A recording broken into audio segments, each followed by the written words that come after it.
Fala, empreendedor! Aqui é Felipe Costa e você está em mais um episódio do Meu Negócio, o podcast do empreendedor inteligente. Aqui, como você sabe, eu sempre trago pessoas com histórias interessantes, pessoas que fizeram de obstáculos e dificuldades um degrau para subir a escada do sucesso. Aqui você vai encontrar histórias de estratégias, histórias de planejamento, histórias de superação que conectam e inspiram você, empreendedor, nessa jornada dura que a gente sabe como é. Hoje, trago para vocês conhecerem a história de Yuri França. O Yuri, ele é chefe consultor, formado pela Universidade Católica de Santos.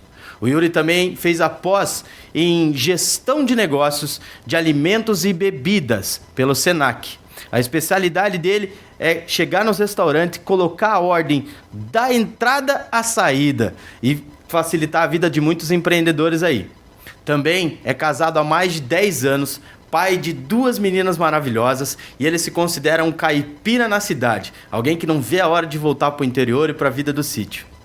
Yuri França, seja muito bem-vindo ao podcast Meu Negócio. É um prazer ter você aqui hoje, meu amigo. Obrigado. Obrigado você. Conta pra gente, como que o bichinho do empreendedorismo picou você? Bom, vendo as necessidades dos empreendedores, eu acho que na trajetória profissional que tive, ver as necessidades das pessoas que estavam conduzindo os negócios de alimentação foi o que me impulsionou de verdade a buscar essa trajetória de assessoria, né? De assessoria às empresas de alimentação. Minha trajetória é longa, já tem 16 anos aí e sempre buscando qualidade, né? Sempre primando a qualidade. E desde o tempo em que me formei em gastronomia, foi muito nítido que, para mim, que nem todos os profissionais que estavam ingressando no mercado de trabalho de alimentação estavam preparados para os desafios que iam enfrentar, né? Uhum. E é uma pena que nas faculdades e nas instituições de ensino de gastronomia, eles não ensinem e não deixem claro quais são as dificuldades que tanto os empreendedores vão enfrentar, quanto os empregados vão enfrentar, né? Esse é um desafio diário que não é apresentado na faculdade. Como na maioria, na verdade, dos cursos, né, de graduação, muitas vezes você não conhece nem 1% da pedreira que você vai enfrentar no caminho, né? Então, respondendo a sua pergunta, o que me fez de verdade chegar a ser empreendedor da área de serviços para alimentação foi as necessidades e os sofrimentos e as dores dos empreendedores. E a questão da administração? Muito vai da gestão de pessoas, é claro, né? Uhum. Mas em se falando da gestão dos recursos, dos mais preciosos que o restaurante tem, como estoque e muitos outros recursos. Pode-se dizer do capital humano em si, ele é o mais importante. Mas o recurso financeiro que roda dentro do restaurante, o fluxo de mercadorias dentro do restaurante, esse é o ponto que merece mais atenção e é onde os empresários normalmente pecam muito. Eu posso imaginar. Eu acho que administração e gestão são coisas que a gente precisa deveria, na verdade, né, ter isso desde a primeira série. Eu também acho que nas escolas, inclusive, é um sonho, né? Dizem que já estão criando programas de educação financeira para os jovens nas escolas. Meu sonho é que também houvesse um programa obrigatório para empreendedores do ramo de alimentação, para que eles pudessem ser melhor orientados, porque na maioria dos casos, isso é um dado, né, da Federação do Comércio de Alimentação, que 80% das empresas de alimentação que abrem em 2 anos fecham as portas. 80%? 80%. É um número assustador, mas que mostra... Cara, de 10 empresas, 8 vão quebrar? Exato, exatamente. E não é por magia e nem por macumbaria, é simplesmente por... Má administração.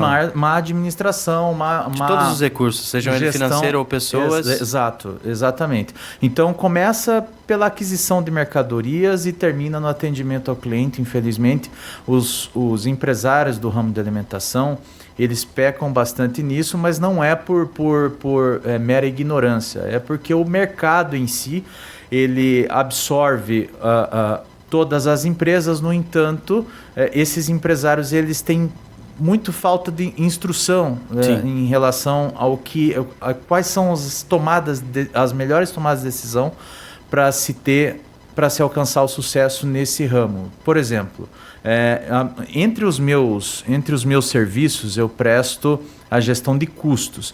E muita gente pensa assim, meu negócio não vai bem, puxa vida, eu preciso de mais movimento, eu preciso que entre mais pessoas pela porta da frente para que eu possa ter um melhor rendimento, uma receita maior. E quando, na verdade, o que passa mais liquidez para o empresário, o que passa mais liquidez para os cofres da empresa, são a redução de custos. Porque, vamos dizer que um restaurante, ele hoje fature R$100 mil e ele tem lá 15% de lucro em cima da receita. Cara, desculpa te cortar, porque assim, eu tenho um amigo que ele é gerente lá dos pica de uma rede de fast food. Certo. Uma rede bem conhecida do palhaço aí.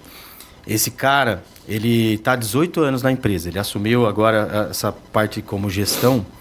E ele falou assim, Fê, as lojas que eu vou, eles faturam mais de 1 milhão por mês.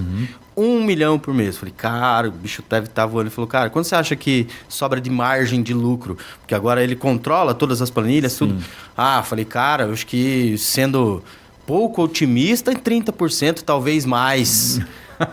É um sonho. Ele deu essa risada, cara. Eu falei assim, como assim? O cara não ganha mais que 30%, mais que isso aí? Ele fez, quando a gente faz tudo certinho, dá 10%. 1 milhão eles faturam lá, cara.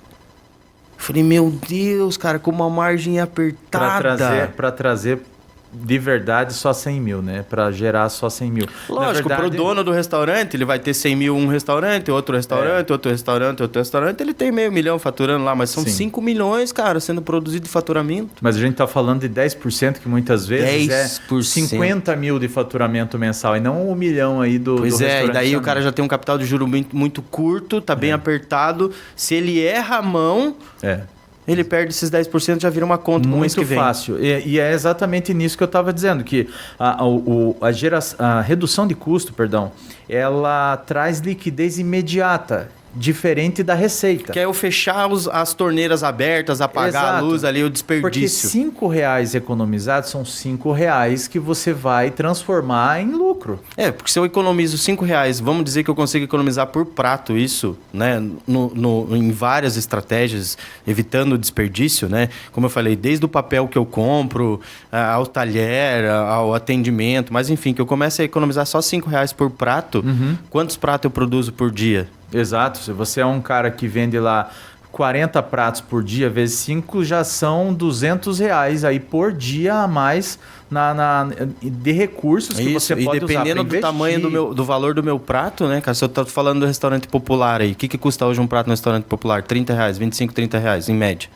Custa para o cliente, né? Para o cliente. Para o cliente, isso. Para o restaurante vai custar, não sei, depende muito das opções, mas vamos dizer que custa R$10 para produzir esse prato, né? Só nos insumos, mais toda a estrutura, mais funcionários, então você tem uma série de outras despesas que recaem no preço final desse prato, que tornam o lucro cada vez mais escasso, né? Menor.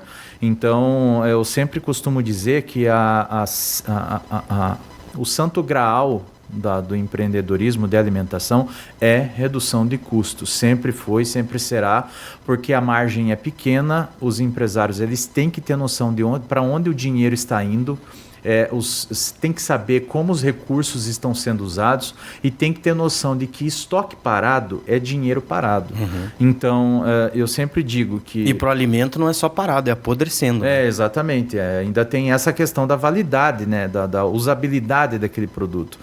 Os secos ainda você tem um manejo melhor deles. Agora, em produtos congelados, frescos, a coisa muda de figura, né? Até porque tem regulamentações, tem normas sanitárias que exigem que você faça o uso daquele alimento em determinado período e aí você não pode mais usá-lo. Então é um desafio, porque quando o alimento entra no seu restaurante, ele tem que ser transformado em dinheiro muito rapidamente. E muitos empreendedores, por falta de conhecimento e também por medo da inflação ou por medo de pegar um período de escassez ou uma ruptura no fornecimento, lotam estoque de alimentos e acabam deixando o dinheiro estagnado. E esse dinheiro podia estar rendendo, podia estar sendo transformado dia a dia numa receita que pudesse trazer novas soluções para os negócios deles, né? Cara, eu nunca tinha pensado que esse ramo de alimentação era tão perigoso. Eu diria que é isso, assim, sim, perigoso. E é um ramo de transformação. Então você vai pegar uma mercadoria fresca hoje, amanhã ela vai estar no estômago de alguém, né? Então, além de você ter a responsabilidade com o seu negócio, de fazer ele render, de que ali dependem também outras famílias, de saúde, exatamente. Tem pessoas que se alimentam e elas vão levar para casa aquilo, né? Muitas vezes, se o seu negócio for um negócio de delivery.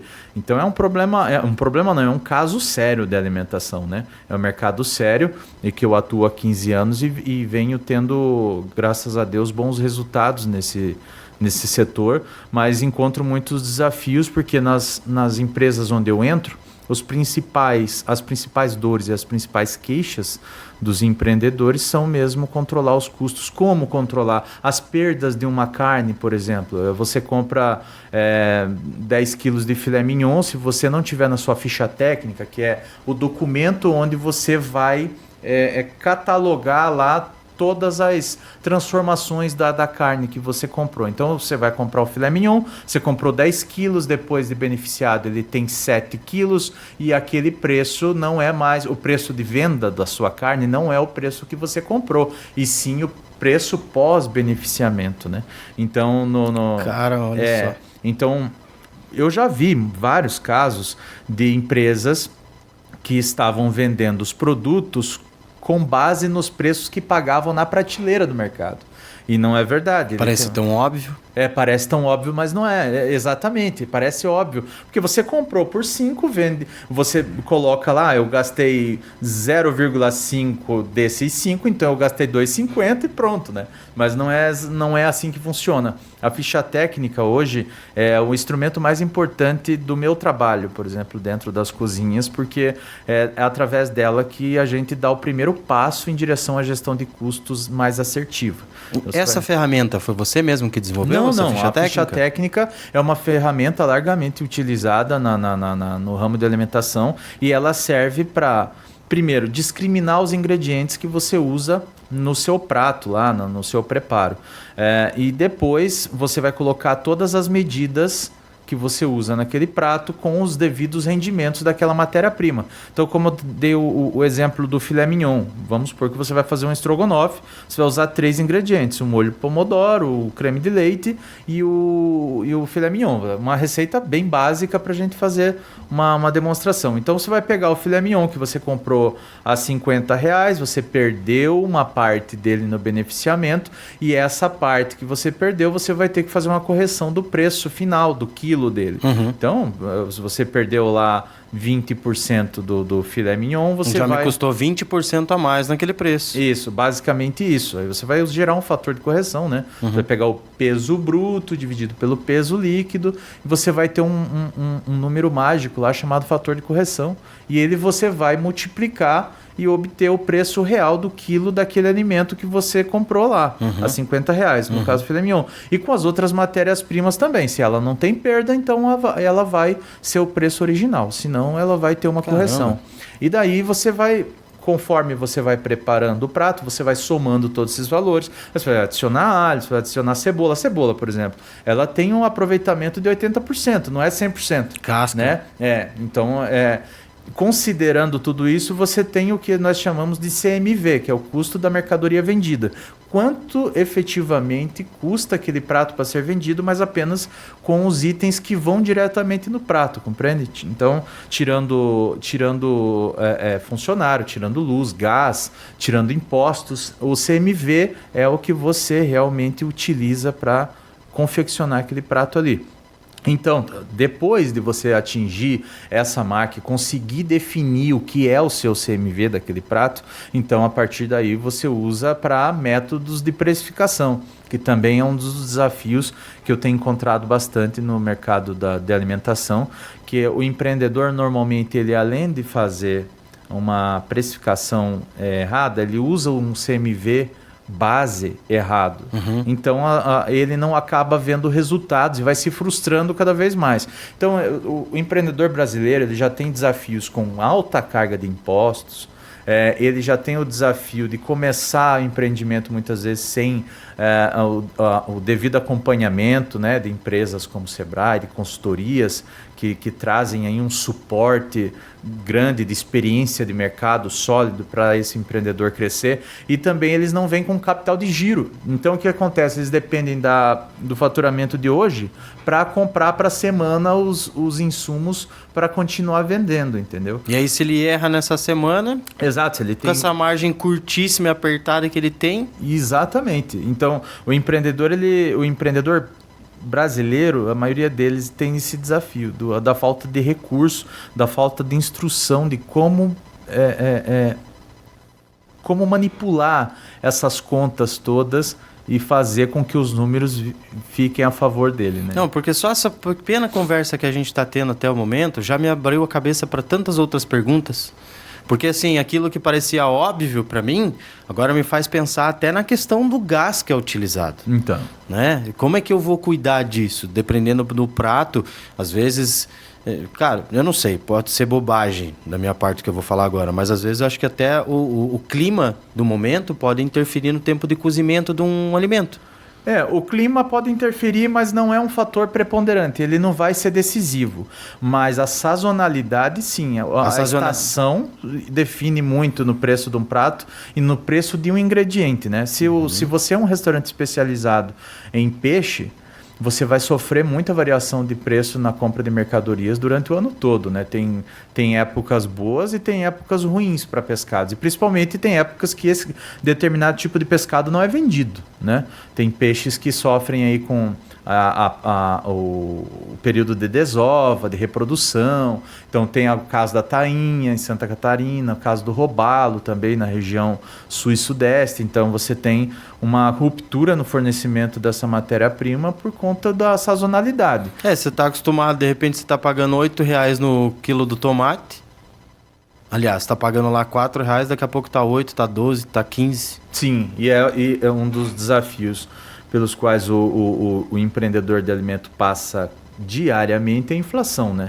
Então, além da forte sazonalidade dos ingredientes, tem o fator inflação, porque, querendo ou não, o empreendedor de alimentação, na maioria das vezes também ele compra junto com o consumidor final, porque muitas vezes o mercado é mais barato do que o fornecedor oficial dele de verdura, mas ele sofre assim tanto quanto nós que somos consumidores finais, que vamos lá no mercado comprar poucas quantidades. Os empreendedores do ramo de alimentação também sofrem com essas variações e muito mais, porque as empresas elas seguram para mais e para menos os fornecedores. Então quando num período em que o tomate, você mencionou, está barato, ele segura por mais tempo do que o mercado. No entanto, quando o tomate está caro, ele segura por mais tempo o tomate caro, porque ele tem um estoque daquilo, né? Então ele comprou por um preço caro e está vendendo aquilo até se esgotar, e daí vai ter uma virada ali. Então ele vai comprar um novo estoque a um novo preço e ele vai repassar esse novo preço. Mas só quando o estoque virar completo. Quando o estoque virar completo, ou dependendo da logística que ele fizer lá no negócio dele, se ele achar vantajoso, ele vai fazer uma mudança brusca. Mas o empreendedor de gastronomia, do empreendedor da alimentação, ele sofre com a variação de preços mais do que a gente, mais do que o consumidor final. Sim. Que eu já comprei para restaurante coisas que custavam mais caro do que para mim no mercado.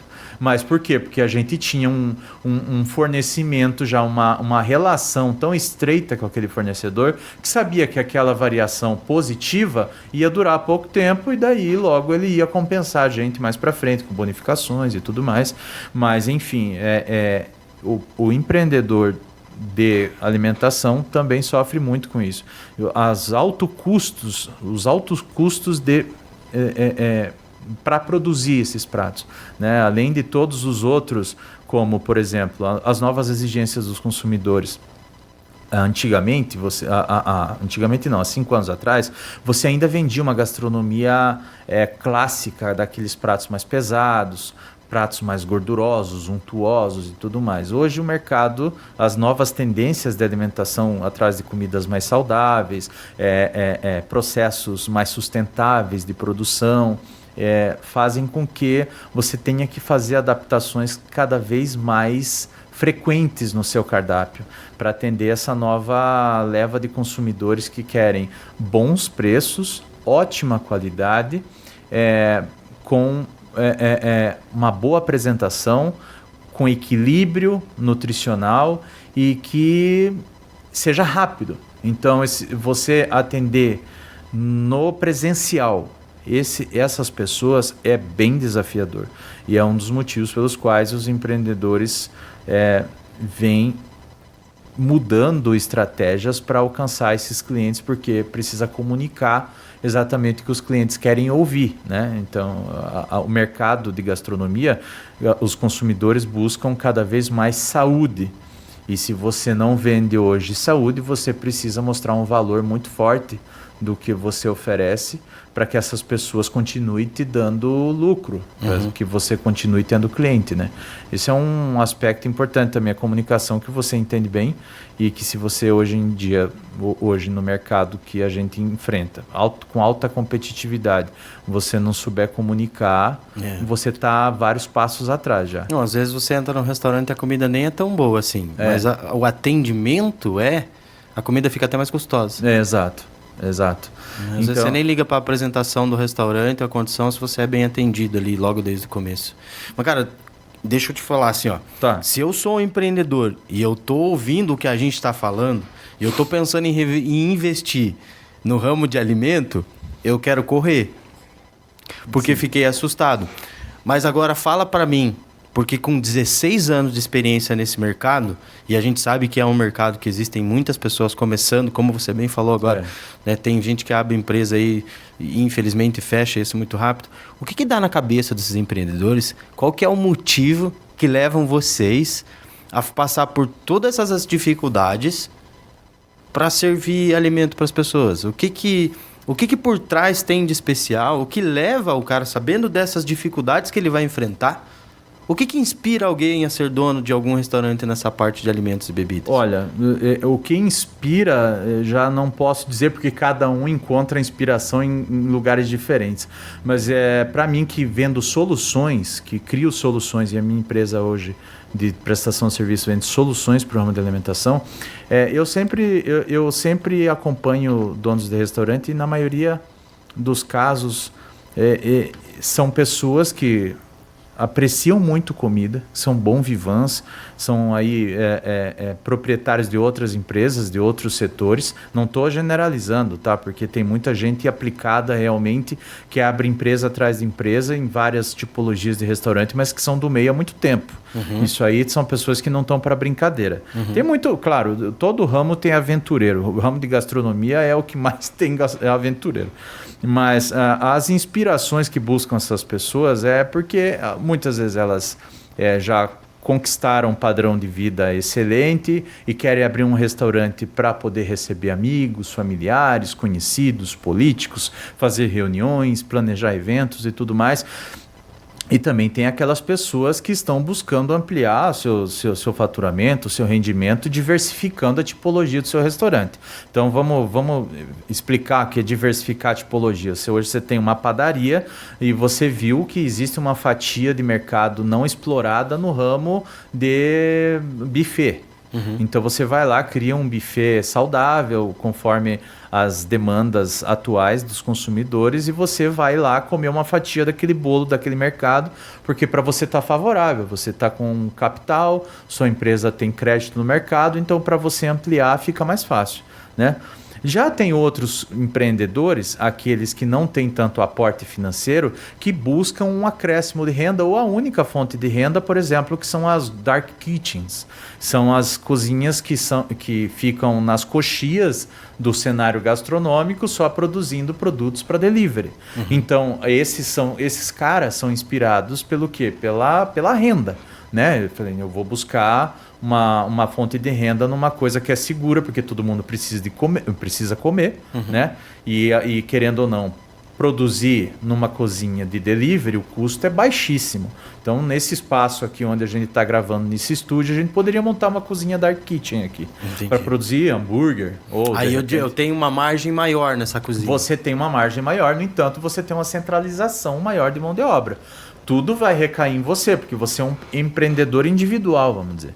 Então você é o cara que faz a compra, provavelmente você vai ter um ajudante ou dois, contando com uma pessoa da sua família. Então você vai produzir todo dia, você vai sair para o mercado todo dia para comprar, mas você foi incentivado pela renda. E a mesma regra que a gente falou no início aplica-se também a essas dark chicken aí. De gestão do produto, do alimento, do desperdício, vai ter da que ficha passar técnica. pelo crivo de todas essas determinações que não tem como você fugir delas. Você vai ter que ter uma ficha técnica, você vai ter que ter um espaço adequado para guardar essa mercadoria, você vai ter que cuidar do fluxo de mercadorias do seu negócio, independente se ele é individual ou não. Alimento é coisa séria, como a gente já mesmo disse, então você não vai poder estocar em qualquer lugar, você não vai poder fazer o alimento de qualquer maneira, até porque se você abre uma empresa, essa empresa ela já está enquadrada no mercado de alimentação, já está enquadrada para receber todas as exigências da agência que regulamenta tudo isso, que no caso é a Anvisa. Né? Uhum. Então, essa agência ela vai regulamentar, ele pode fazer visitas ocasionais no seu negócio e você vai ser pego de surpresa se você não tiver enquadrado. Então eu sempre falo que se você quer ser um empreendedor individual, fazer uma dark kitchen, por exemplo, eu acho excelente, uma ótima forma de ganhar dinheiro. Inclusive, conheço várias dark kitchens que faturam mais do que restaurantes grandes. Então, é uma ótima opção de negócio. No entanto, você tem que saber que da mesma forma que funciona no restaurante, vai ter que funcionar ali, né? O respeito pela matéria-prima, você fazer uma gestão de custos, você saber exatamente o quanto sua empresa está tendo de despesas num determinado período para você apurar até quanto que você está ganhando e quanto você pode investir futuramente. Né? E a tua consultoria atende tanto um quanto o outro? Sim, sim. Eu até prefiro pequenos negócios, porque grandes negócios têm processos mais estruturados que dependem de mais setores, compreende? Uhum. Então, se eu tenho, por exemplo, se eu dou assessoria para uma empresa como é uma dark kitchen, um empreendedor individual, é uma família ali que está decidindo empreender, fica mais fácil visualizar a direção, compreende? Uhum. Porque eu tenho ali uma boa... um bom acesso a todos os gastos, não dependo de outros setores, a mesma pessoa que compra, a mesma pessoa que produz, então ela vai poder me dizer qual é a porcentagem de perdas que tem ali. Grandes empresas, eu já preciso ir atrás dos setores, e muitas vezes nesse setor tem várias pessoas, e não é uma pessoa só que cuida de uma única matéria-prima, então eu tenho ali folguistas, eu tenho oristas, e tem vários outros profissionais que interferem naquela manipulação de uma matéria-prima só. Então, para eu saber o quanto custa produzir aquele determinado prato, eu tenho que saber exatamente quanto se perde nele. E para saber quanto se perde, eu preciso perguntar para as pessoas que fazem. Quero saber se está sendo anotado aquelas perdas, se não está. Então, numa empresa pequena, você prestar um serviço para uma empresa pequena, por mais que eu tenha uma menor arrecadação, vamos dizer assim, como prestador de serviço, para mim é mais fácil atingir o resultado esperado que eles querem, porque a informação ela chega muito mais rápido, entendeu? Já em grandes empresas eu tenho um problema aí da terceirização, né? Ou da fragmentação de uma atividade através de outros profissionais. E isso acaba... Vai criando burocracias. Vai criando um delay aí entre a realidade e a... Quando o negócio chega aqui e a expectativa. A expectativa é mais distante da realidade, né? Então, para ajustar os processos, alinhar os processos numa empresa que já tem vários, vamos dizer, 20, 30 funcionários, demora um pouco mais. Mas é possível, é alcançável, é escalável, sabe? Eu sempre falo, quando eu chego para prestar assessoria sobre gestão de custos, falando, não é do dia para a noite, é trabalho de formiguinha. Da mesma forma que demorou meses ou anos para a situação chegar no crítico que está, vai demorar aí talvez meses para chegar onde você quer chegar, né? Não é do dia para a noite. Então, você vai apresentando uma série de diagnósticos primeiro. Então você vai mapeando todos os pontos críticos, vai dando diagnósticos, criando planos de ação, agindo de fato e fazendo um acompanhamento depois para ver se aquilo se sustenta. Se não se sustentar, você tem que recomeçar e aí é um ciclo quase que infinito, né? Para quem está ouvindo a gente aí passando por esse momento, nessas dificuldades, tenha pelo menos uma, eu ia pedir de repente 3 boas estratégias, mas pelo menos uma se você conseguir citar para a gente aí, que ele consegue fazer, que nem você falou assim, Felipe, a maior dor, se eu entendi errado, você me corrige, tá?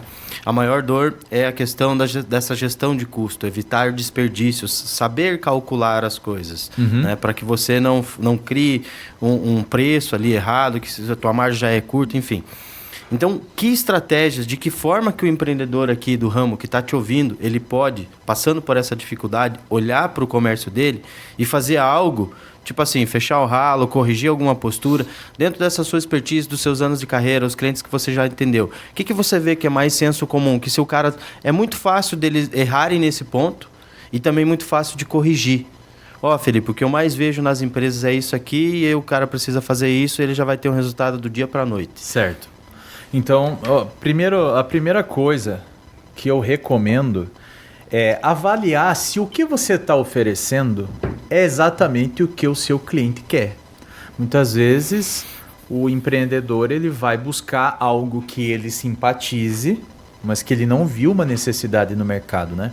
Então, fazer uma leitura, a primeira coisa para se fazer num negócio que o empreendedor queira melhorar é avaliar se o mercado está absorvendo bem aquela proposta. Então, a proposta suas de prato está alinhada com o cliente, está tudo ok, os clientes elogiam e tudo mais, tem uma boa aceitação nas redes sociais, as pessoas buscam o seu alimento, buscam aquele prato, ótimo, então ok, isso aí já está solucionado. A primeira ação que você tem que tomar interna é saber quanto você está gastando em matéria-prima num determinado período de tempo. Então, eu vou dar uma de complicado aí, mas e se a resposta para essa pergunta for não? Não, vamos dizer que ele não tem esse número. Não, ele não tem esse prato. Ele não tem Ele já percebeu na primeira pergunta que você falou, a primeira coisa é, o teu produto está agradando o cliente? E se a resposta já for não? Bom, aí ele já vai ter que fazer um estudo completo do cardápio dele. Vai pegar aquilo que está dando certo. Dá um exemplo. Passou por isso em alguma vez já? Já Conta passei. Uma história aí. Já passei eu trabalhei num restaurante em Manaus, muito conceituado, um ótimo restaurante, e que tinham ótimos pratos. Todos eram bons. No entanto, alguns pratos, eles eram verdadeiros abacaxis. Por que são abacaxis? Porque eles custavam caro para produzir e vendiam pouco. Não porque eles eram ruins. Mas isso é uma característica intrínseca do prato, ruim ou bom. Mas quando você tem uma visão macro, você começa a falar em aceitação, não mais de qualidade, certo? Então nós tínhamos problema com a aceitação de determinados pratos. Não é porque o escargot é lindo, sei lá, é aquilo lá, não é todo mundo que vai ter a coragem de comer. E também não é vantagem vender, nem sempre, né? Nem tipo sempre isso. É bom negócio. Então, tinha lá alguns pratos que não saíam bem. Vamos dar um exemplo do bacalhau. Uma região quente do país, eu morei em Manaus, então um prato de bacalhau, ele normalmente dentro de um restaurante italiano, ele não tem muita boa aceitação, por mais que seja um prato fantástico. Então você, dentro desse panorama de você ver que o prato não teve aceitação, você começa a ver as contas que aquele prato gera. Olha, o bacalhau é uma matéria-prima cara, toda vez eu tenho que ter o bendito bacalhau no meu cardápio, ou seja, no estoque também, porque você não vai servir um só, você vai servir 10, 15, enquanto os seus pratos estrela, vamos dizer assim, que é uma terminologia que usa-se na engenharia de cardápio, abacaxi, estrela, que são pratos que fazem sucesso e que... A vaca leiteira. Mais ou menos nesse cenário. Então... você tem lá um prato problema que é o bacalhau. Se você tem esse prato problema no seu restaurante, a primeira coisa que você vai fazer é permaneço com ele para quê? Para me dar despesa? para o meu cardápio ficar extenso demais e o meu cliente não chegar até o fim das páginas, entendeu? Então você começa a ver o faturamento. Pega lá no seu relatório, se você não tem um relatório, você vai saber mais ou menos pelo pessoal de atendimento o que mais vende e o que menos vende. O que menos vende, você separa e vê quanto de contas aquilo gera. Quanto que você já gastou com bacalhau, quanto você gastou com a batata do bacalhau, quanto você gastou... Então você vê em relação a outros pratos, proporcionalmente, se aquilo está sendo vantajoso para você manter. Vale a pena manter? Se vale a pena ou não. Porque de repente você está mantendo uma coisa no seu cardápio que está tornando o próprio cardápio extenso e perdendo a chance de vender algo que tem uma aceitação excepcional. Por exemplo, você não tem o bife à parmegiana, mas tem um bacalhau com nata no cardápio. Até porque, como você comentou ali, por mais que o prato seja sofisticado e bonito, mas ele é um dinheiro parado em estoque. Parado em estoque. Os seus clientes não buscam você pelo seu bacalhau, mas talvez buscasse pelo parmegiana. Compreende? E em muitos casos você vai ter restaurantes que são refinados, que têm um cardápio muito harmonizado, muito requintado, que não tem um prato chefe da casa que atenda a gregos e troianos, entende? Então, sempre penso, a principal função do chefe de cozinha ou do dono de um restaurante é fazer aquilo dar lucro. Não é você ter aquilo que você pensa que é bom.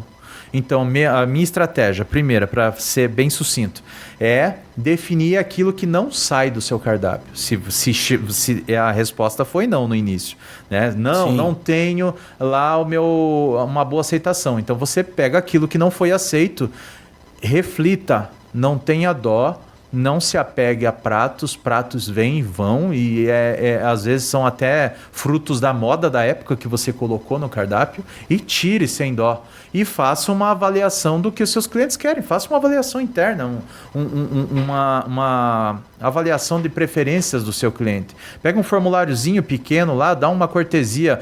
Se você responder nosso formulário, ganhe uma sobremesa, um mimo, um shotzinho, um drink. Entende? Alguma premiação que a pessoa perca o tempinho dela de 5 minutos escrevendo ali. Então o cliente vai chegar lá, poxa, senti falta do filé mignon com molho madeira. Senti falta do peixinho empanado com molho de alcaparras. Compreende? Então você tem que saber o que o seu cliente quer. A primeira dica é essa. Segunda estratégia, saiba para onde o seu dinheiro vai andando. Então, você pega o seu custo total com matéria-prima e pegue o 20% mais caro. Aqueles 20% de matéria-prima que você mais gasta com ela. Você faz uma análise de Pareto. O Pareto foi um especialista em gestão e ele dizia que 80% das despesas elas provêm de 20% das matérias-primas. Entende? Então você tem lá 20% da matéria-prima corresponde a peixe fresco, filé mignon e enlatados e laticínios, vamos supor. Então você vai acompanhar rigorosamente primeiro, qualidade. Você vai acompanhar a qualidade de todos esses alimentos. Rendimento. Você vai saber se o filé mignon que você está comprando, a alcatra que você está comprando, está rendendo de verdade.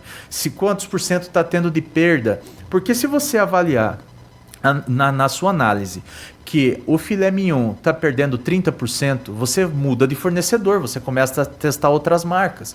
E nesse teste você vai acabar vendo que, poxa, o fornecedor A perde 30%, o fornecedor perde 25% e o fornecedor C perde 20%.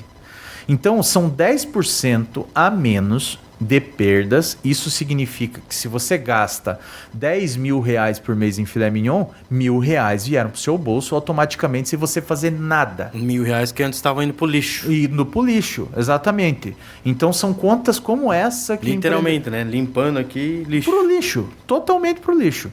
Então essa é uma das estratégias que mais funcionam, que dá mais liquidez e que anima mais o empreendedor. É acompanhar o custo de perto, daquilo que mais representa.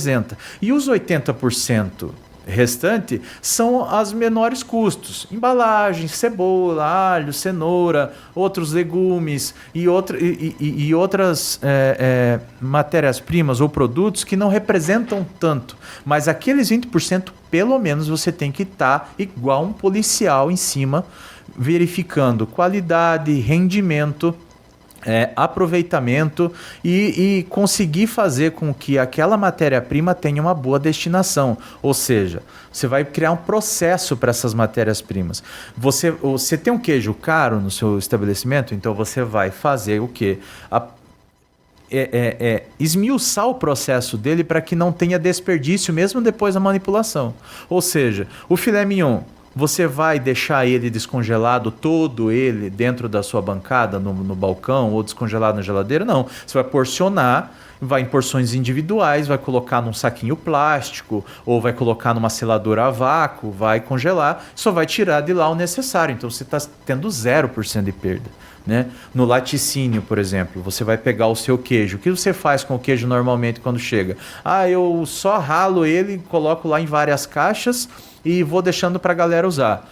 Não, rala só o necessário pro dia ou para 2 dias e a outra parte deixa bem embalado para durar mais, para que as pessoas não tenham a percepção de que aquilo ali está sobrando e também não peguem, vamos supor, uma caixa com queijo ralado de hoje. Aí amanhã você vai pegar a caixa nova e a de hoje que virou ontem já está lá para o fundo, ou seja, você acaba evitando acidentes. São pequenas coisinhas que fazem uma grande diferença lá, né? Muita. Isso se chama gestão de custo. Você fazer a gestão daqueles itens que mais representam gastos, que mais tem peso na sua estrutura de custos, né? E acompanhando isso, você pode ter certeza de que você vai já começar a ver a graminha verde crescendo de volta.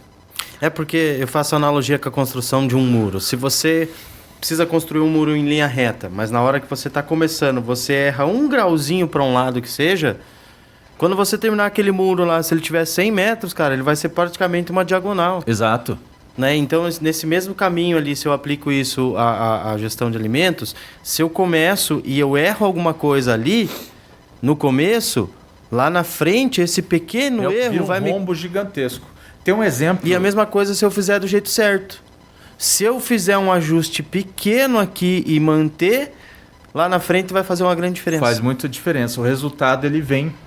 O resultado da redução de custos, isso que eu disse no começo da conversa, ele é muito mais visível do que o aumento da receita. Para aumentar, para cair dentro do seu cofre 15 mil reais num restaurante que fatura 100, você precisa faturar 100. Mas para você deixar cair 15 mil reais dentro do cofre para você economizar, você só precisa economizar 15. Você não precisa economizar 100 para ganhar 15, compreende? O dinheiro já está lá, ele já está indo para o lixo. Exato. Então a liquidez que você tem economizando é maior do que se você estivesse faturando mais. E é o que eu sempre digo, buscar faturamento numa empresa desorganizada é buscar mais prejuízo. Então reduza o custo, arrume a sua casa e daí você vai buscar faturamento. Nossa, entendeu? Me arrepiou. Vou contar uma história aqui. Uma vez eu atendi um casal. Começou pela mulher. Ela veio para mim e falou: Felipe, preciso de atendimento e tal, queria tua ajuda, mas eu não tenho dinheiro. Mas a gente pode fazer uma permuta, né? Eu trabalho com isso, tenho roupas e perfume, você aceita? Aceito, vou lá. Aí peguei uma permuta, fez a sessão. Ela fez a sessão, cara, trabalhamos ali uma questão do relacionamento dela. Ela saiu dali, cara, chorou um monte, foi uma sessão bem bonita, bem impactante. Foi para casa. Passou uns dias, o marido me ligou. Cara, não sei o que você fez com a minha mulher, só que ela é outra pessoa. A nossa vida mudou, a vida com meus filhos mudou, a vida com ela mudou. Eu quero isso. Eu quero fazer pra mim. Mas também não tenho dinheiro. Dá pra fazer permuta? Dá pra fazer permuta. Vem que a gente troca pro trabalho. Aí beleza, estamos ali trocando, né? Fizemos a sessão. Também foi uma sessão de resgate da criança interior. Foi uma sessão muito bonita. Pô, cara, queremos continuar, mas a gente não tem dinheiro pra pagar.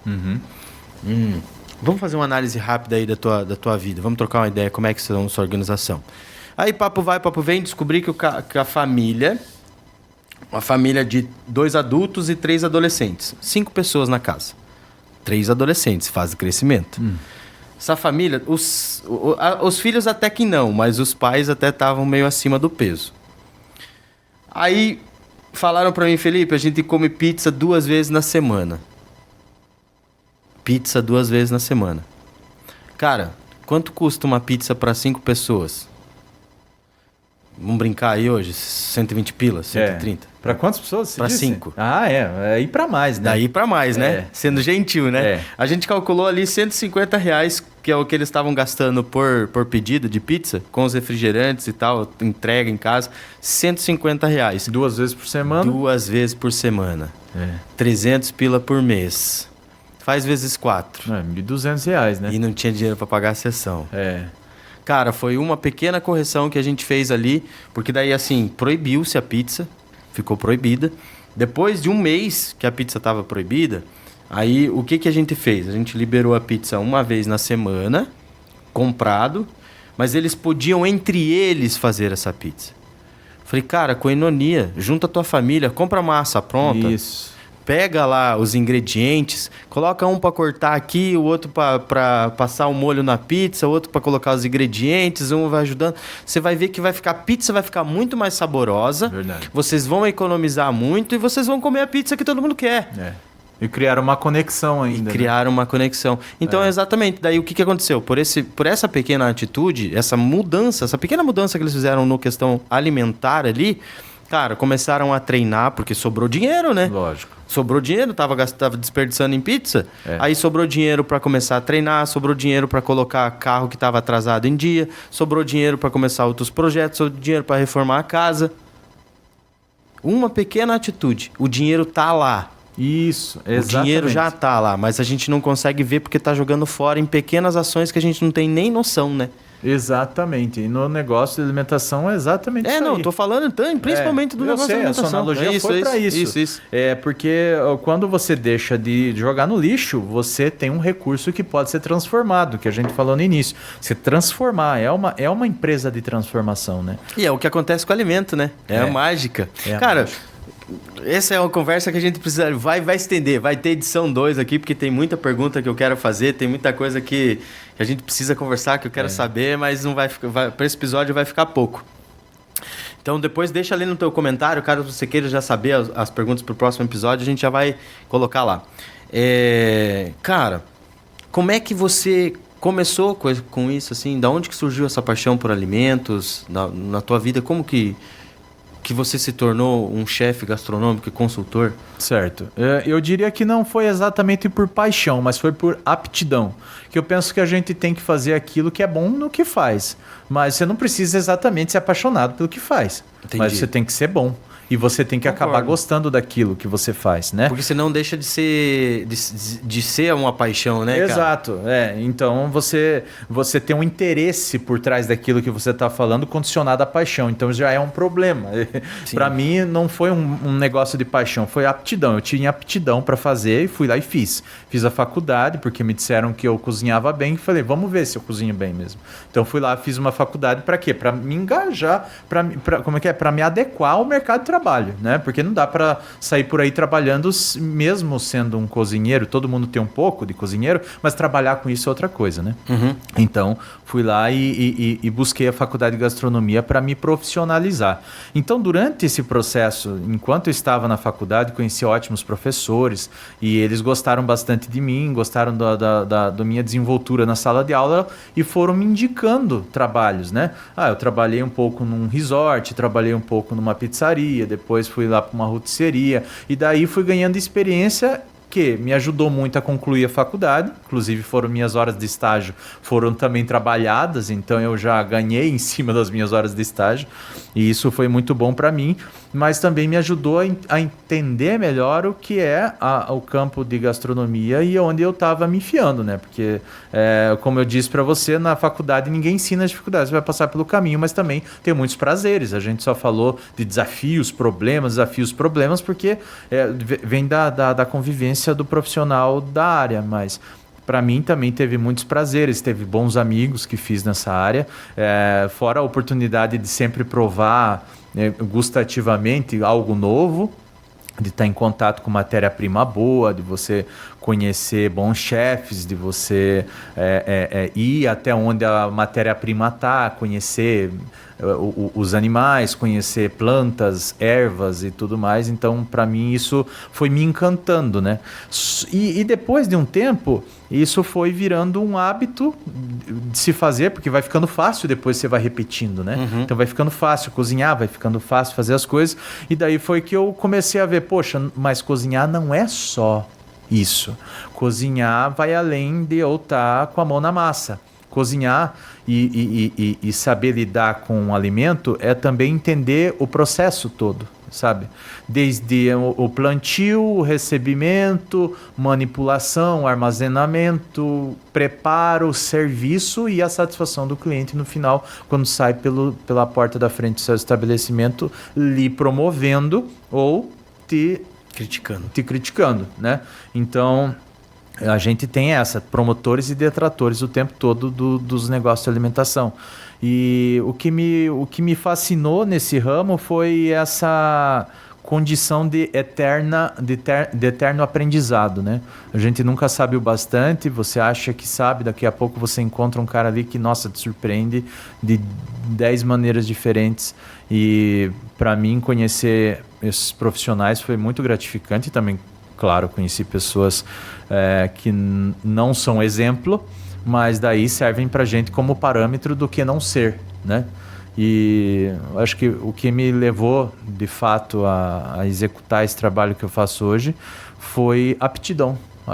Eu senti que fazia bem aquilo, sabe? Uhum. Que fazia bem feito e acabei utilizando isso como meio de vida. E eu dou essa dica, inclusive, para pessoas que não se encontram no seu ramo de trabalho, no seu ambiente de trabalho, com aquilo que se propõe a fazer. Você não precisa ser exatamente apaixonado pelo que faz, mas você tem que saber no que você é bom. E se você é bom em fazer alguma coisa, faça, porque aquilo pode dar certo. Sim. E pode transformar a vida de outras pessoas também. Porque eu pensava muito no valor daquilo que eu estava fazendo. Até hoje eu penso, qual é o legado que eu vou deixar para as pessoas trabalhando no ramo de alimentação? É meio subjetivo, você pensar que de repente você está lidando apenas com lazer, entretenimento e que o legado seu não vai chegar a lugar nenhum. E aí eu pensei que, na verdade, o legado está em fazer outras pessoas verem o quanto elas são boas também e contribuírem para que a qualidade de vida das pessoas que estão cercando ela melhore. Porque se uma pessoa está satisfeita consigo mesma na sua profissão, evidentemente que ela vai deixar rastros positivos na vida de outras pessoas também. Então eu acabo acreditando que o legado maior da minha profissão é fazer as pessoas encontrarem o seu devido valor naquela área onde é difícil você ver, às vezes, o seu valor, porque você tem um fogão na sua frente, você tem 50 graus de temperatura fazendo as coisas, você, como empreendedor, você está buscando o tempo todo tapar buracos, mas você tem que saber o seu valor. Você tem que saber que você, por exemplo, como empreendedor, está empregando pessoas, você está gerando valor naquilo que você está vendendo e que você está divertindo pessoas. Elas estão vivendo momentos na vida dela que não vão se repetir. E que aquilo ali é importante para aquelas pessoas também. Embora outras coisas essenciais também sejam importantes, como comprar um carro ou ser curado de uma doença, mas entretenimento é muito importante. Nem só de pão vive o homem, né? Sim. Então, eu acho que a importância de todo esse trabalho é entender que isso tem um significado na vida das pessoas, né? Uhum. E é isso, eu acho que... Cara, é lindo. É lindo, porque de verdade é isso mesmo. A gente não tem noção do que... Eu ia falar assim, eu sempre encerro o podcast falando das situações que eu aprendi, né? Então, antes de eu encerrar e dizer o que eu aprendi, concordando com o que você falou, vou te devolver a palavra para você agradecer o povo ali. Já de antemão também te agradeço pela conversa, pela experiência, pelo aprendizado. Cara, foi muito valioso. Aprendi bastante coisa que vou falar depois. Coisa que eu não imaginava. Nossa, realmente não imaginava isso. Acho que eu tô querendo falar sem falar, sem adiantar o papo, porque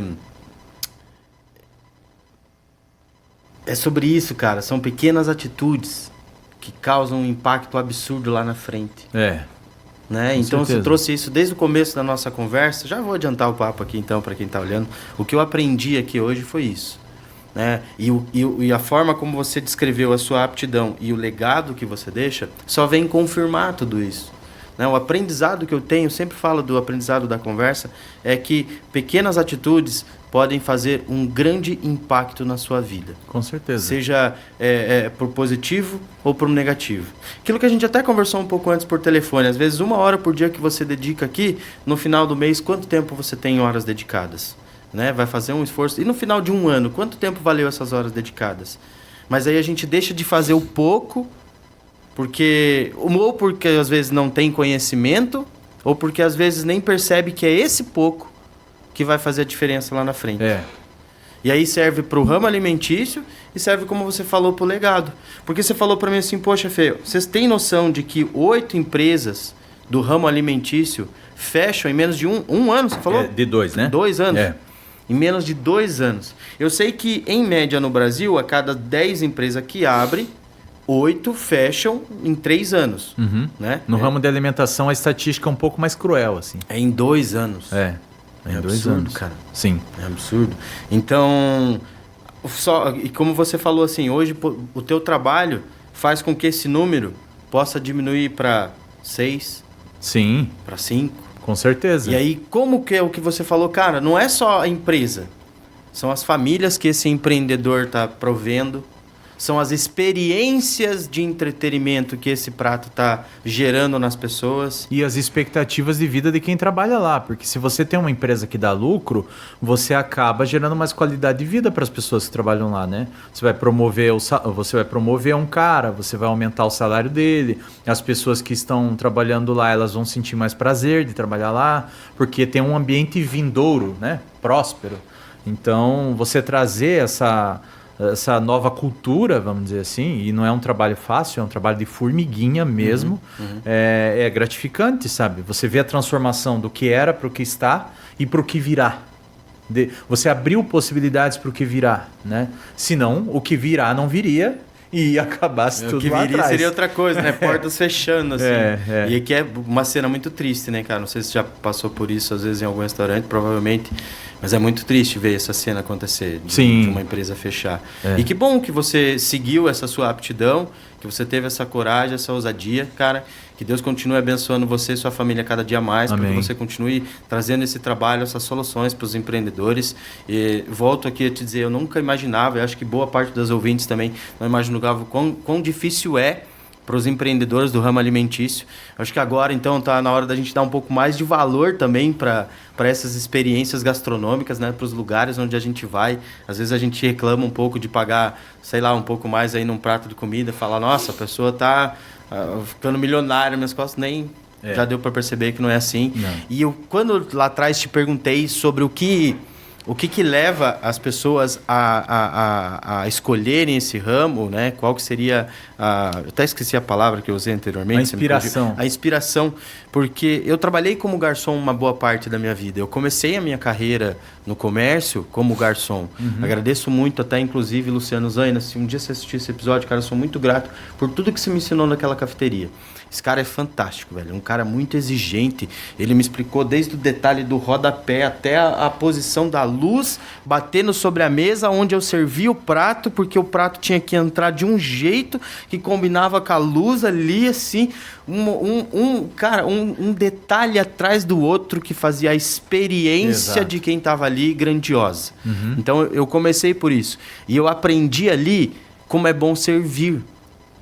Né? Então, por isso que eu te perguntei lá o que é inspiração. Porque para você trabalhar num restaurante, querendo ou não, você está servindo. Com certeza. Né? E a palavra servir vem de servidão, vem de ser servo, vem de se colocar à disposição de trazer algo ao outro. Né? Isso é muito nobre. Isso é muito legal, cara. O alimento é uma coisa... alimento, né? É onde a reunião acontece, é onde as mesas... É o que nos faz vivos, né? Né? A cultura se desenvolve a partir disso. Exato. Que é uma coisa que, cara, bicho, eu tô falando, a gente vai precisar de mais uns 2 podcasts para falar isso tudo. que a gente nem falou de pessoas, né? Não. Nos restaurantes, que a gente falou nem mais falamos sobre... alimentos orgânicos, essa nova cultura, até a questão do veganismo. Ixi, tem papo pra caramba, cara. Tem muita coisa para ser dita. Nossa, e falando um pouquinho só, uns 30 segundinhos sobre pessoas que, independente disso tudo que eu disse, de você ter uma boa infraestrutura, de você ter uma boa gestão de custos, o capital humano ainda é o capital mais valioso de qualquer empreendimento, seja ele de alimentação ou não. Você tem que, como empreendedor, olhar as pessoas pelas quais trabalham com você, olhar por elas e para elas, escutá-las, saber do que elas são capazes e quais são suas dificuldades e tentar fazer com que elas executem da melhor maneira aquilo que elas se prestam a fazer.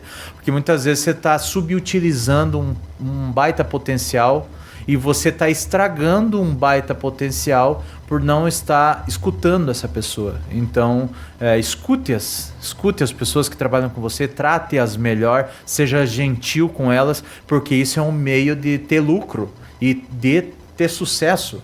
Porque além da lei do retorno, além da lei da atração, além disso tudo que a gente já sabe, respeitar as pessoas gera valor, e esse valor ele vai refletir para o cliente vai perceber se o funcionário está feliz ou não, o cliente vai perceber se a comida foi feita por alguém que está de bem com a vida ou não, entendeu? Então, respeite seu capital humano, valorize, porque ele, acima de tudo, é a coisa mais importante da sua empresa. Nossa, que top, cara. Eu não tenho nem mais palavras para falar. Só fala assim, aguarde os próximos episódios. É isso aí. Vamos falar bastante conteúdo.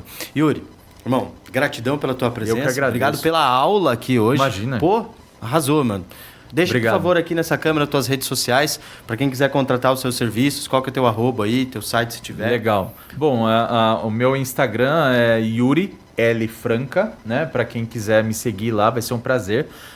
Eu presto, como a gente disse aqui, eu presto serviços de gestão de custos, engenharia de cardápio, criação de cardápios, e a gente está nessa jornada aí há bastante tempo, já tem 16 anos de experiência nessa área de alimentação. Então vai ser um prazer receber a ligação de vocês. Meu número é código 13, porque eu sou do interior de São Paulo, 997021329. Para os interessados, podem entrar em contato que a gente conversa e pensa nas melhores soluções para o seu negócio.